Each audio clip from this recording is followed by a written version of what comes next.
Hi guys, welcome back to all of you learn something के day 30 में, जिसमें आज का क्वेश्चन आप अपनी स्क्रीन पे देख सकते हैं। कह रहा है the value of log -3। Normally हमने क्लास 12 तक ये पढ़ा है कि log की वैल्यू नेगेटिव में नहीं निकलती है। दैट मींस log की वैल्यू जो होती है वो नेगेटिव में रियल नंबर्स नहीं निकलती है। log की अगर नेगेटिव वैल्यू आप निकालना चाहते हैं तो वो वैल्यू एक इमेजिनरी नंबर कैलकुलेट होगी।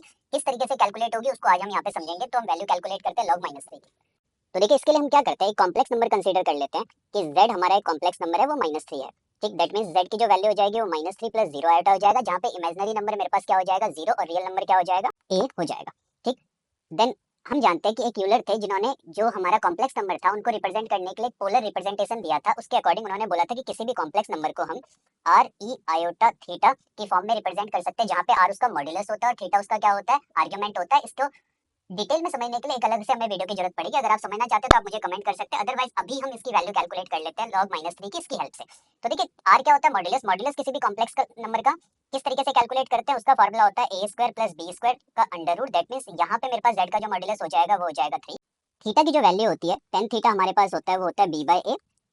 और यहाँ से मेरे पास tan थीटा की जो वैल्यू हो जाएगी वो b हमारे पास क्या है, 0, और a मेरे पास क्या है, माइनस। दैट मींस यहाँ पे मेरे पास बन जाएगा 0 आ जाएगा, और 10 की वैल्यू 0 आ रही है। और साथ में हमें ये भी देखना, कॉम्प्लेक्स नंबर का पोलर रिप्रेजेंटेशन होता है, वो होता है z = r cos theta plus iota sin theta, और इसी को हम इस फॉर्म में लिखते हैं। यहाँ पे देखिए, अगर हम कैलकुलेट करें tan थीटा की वैल्यू तो वो b/a होता है। b that means sin theta जो इमेजिनरी पार्ट है, और a मींस cos थीटा जो रियल पार्ट है। तो हमें ये भी देखना है कि यहाँ पे जो हमारा रियल पार्ट है वो नेगेटिव और इमेजिनरी पार्ट है वो पॉजिटिव चाहिए, तो क्वाड्रेंट कौन सा कंसीडर करा जाएगा। तो cos जो है नेगेटिव बट साइन पॉजिटिव, अगर इसकी बात करें तो चारों क्वाड्रेंट में से हमारे पास जो क्वाड्रेंट होता है जिसमें साइन पॉजिटिव और cos नेगेटिव होता है वो क्वाड्रेंट होता है सेकंड। तो सेकंड के अंदर हम एंट्री करते हैं। सेकंड क्वाड्रेंट के अंदर एंट्री करने के लिए हमारे पास वैल्यू सिंपल है, हम यूज करेंगे पाई। 0 पे आता है तो यहाँ से थीटा की वैल्यू मेरे पास पाई आ गई। इसका मतलब मेरे पास जो आर्ग्यूमेंट आ गया यहाँ पे वो पाई आ गया। अब हम यहाँ पे ले लेते हैं आगे। देखिए, z = क्या है हमारे पास, z = हमने -3 लिया है, और इस z का पोलर रिप्रेजेंटेशन मेरे पास बन गया 3 पाई आयोटा। अब हम इसमें लॉग ले लेते हैं दोनों तरफ, पूरा fix procedure, taking log both side.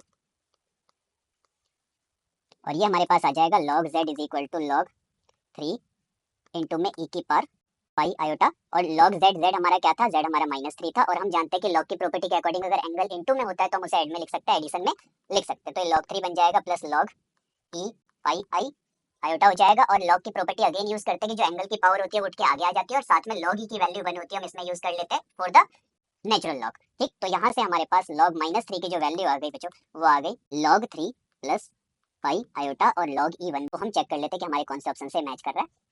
तो आप देख सकते हैं क्लियरली कि फर्स्ट ऑप्शन से ये मैच कर रहा है। तो अगर आपको ये क्वेश्चन समझ आया हो और अच्छा लगा हो तो आप इस टाइप के और कंटेंट को सीखने के लिए मेरे चैनल को सब्सक्राइब और इस वीडियो को लाइक कर दीजिए।